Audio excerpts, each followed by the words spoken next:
कल हमारा विषय नए के स्वरूप के संबंध में चर्चा चल रही थी, जिसमें कल एम लता संस्कृत विद्यापीठ के द्वितीय वर्ष के विद्यार्थियों के लिए निगम नय की बात कही गई थी, जिसमें बताया गया था कि जो कार्य अभी घटित नहीं हुआ है पर उसको कहना। उसमें बताया था कि कोई पुरुष है, वह कुल्हाड़ी लेकर के जंगल की तरफ जा रहा है और वह क्या कह रहा है कि मैं लकड़ी काट रहा हूँ या लकड़ी काटने जा रहा हूँ। अभी जा रहा है पर बोल रहा है लकड़ी काटने जा रहा हूँ। इस प्रकार के जो ज्ञान होता है वह निगम नय का विषय है। अब आगे की आज चर्चा चलनी है अपनी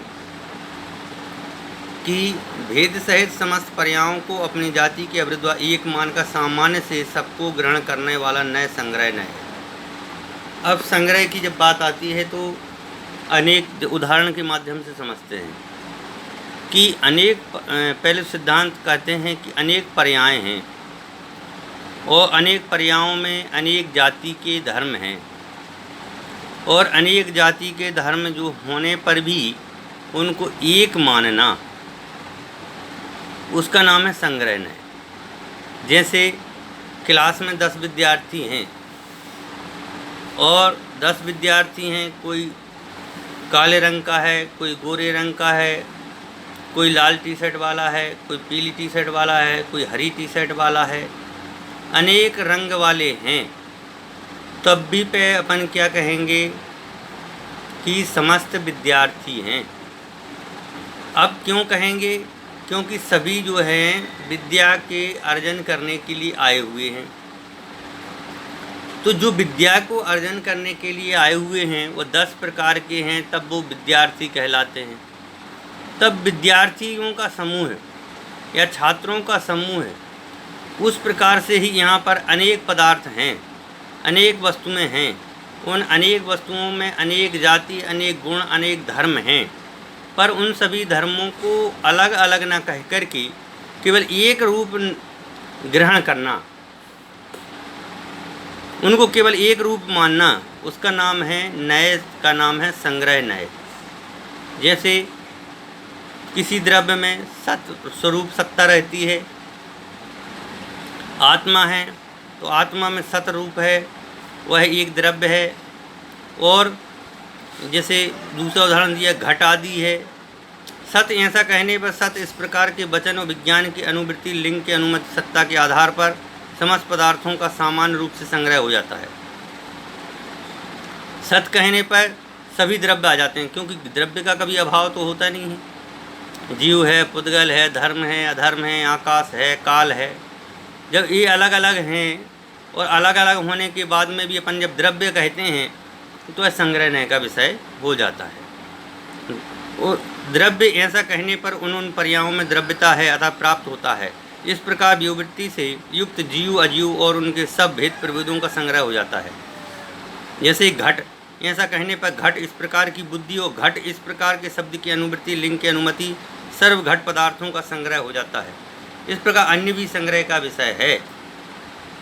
इसमें केवल एक बात समझनी है कि जब द्रव्य की बात आए तो वहाँ समस्त द्रव्यों को लेना है। जैसे घटपट आदि की बात आए तो वहाँ सब घटपट आदि को लेना है।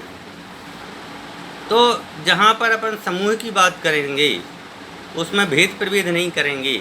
जैसे जंगल में गाय है, भैंस है, बकरी है, घोड़ा है, हाथी है, ये सभी चर रहे हैं, घास खा रहे हैं।